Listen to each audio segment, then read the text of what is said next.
Hello friends, இன்றைக்கி நம்ம இந்த வீடியோவில் ரொம்பவே ஒரு ஹெல்த்தியான ஒரு ரெசிபி தான் பார்க்க போகிறோம். உளுந்து புட்டு எப்படி பண்ணுறதுன்னு பார்க்கலாம்.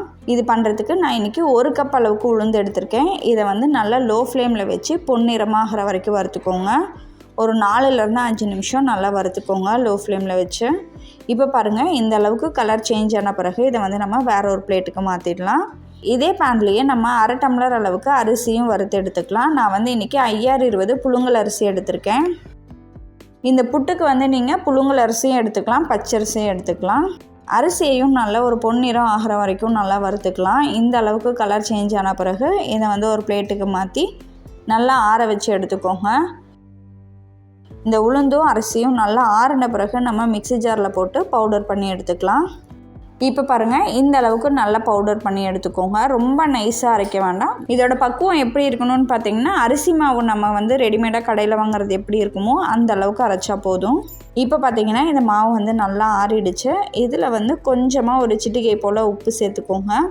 நல்லா மிக்ஸ் பண்ணிவிட்டு இதில் கொஞ்சம் கொஞ்சமாக தண்ணியை ஊற்றி நல்லா புட்டு மாவுக்கு பிசைகிற மாதிரி பிசைஞ்சிக்கலாம்.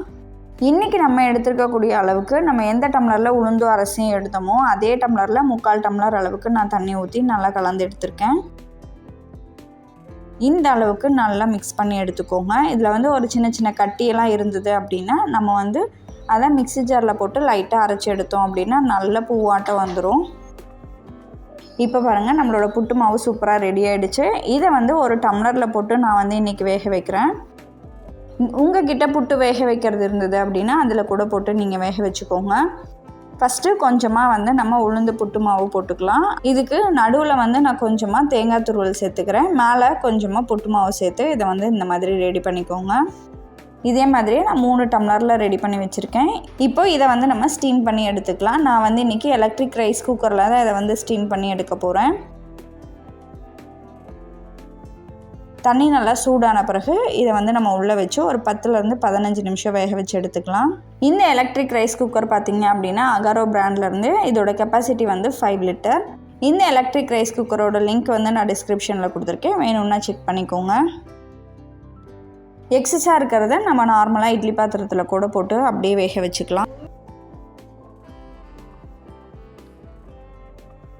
இப்போ பாருங்கள், நம்மளோட புட்டு வந்து சூப்பராக வந்து ரெடி ஆகிடுச்சு. ரெடியான புட்டில் வந்து நம்ம கொஞ்சமாக தேங்காய் சேர்த்துக்கலாம். இந்த உளுந்து புட்டுக்கு வந்து நம்ம நாட்டு சர்க்கரையை விட பனை சர்க்கரை ரொம்பவே டேஸ்ட்டாக இருக்கும். அதனால் நான் வந்து இன்றைக்கி இது கூட 3 டேபிள் ஸ்பூன் அளவுக்கு பாம் சுகர் எடுத்திருக்கேன். இது கூடவே நம்ம 1 டீஸ்பூன் அளவுக்கு நெய்யை சேர்த்து நல்லா கலந்து இதை வந்து சாப்பிட்டோம் அப்படின்னா அவ்வளோ டேஸ்ட்டாக இருக்கும். கண்டிப்பாக இந்த புட்டை வந்து ட்ரை பண்ணி பாருங்கள். நன்றி.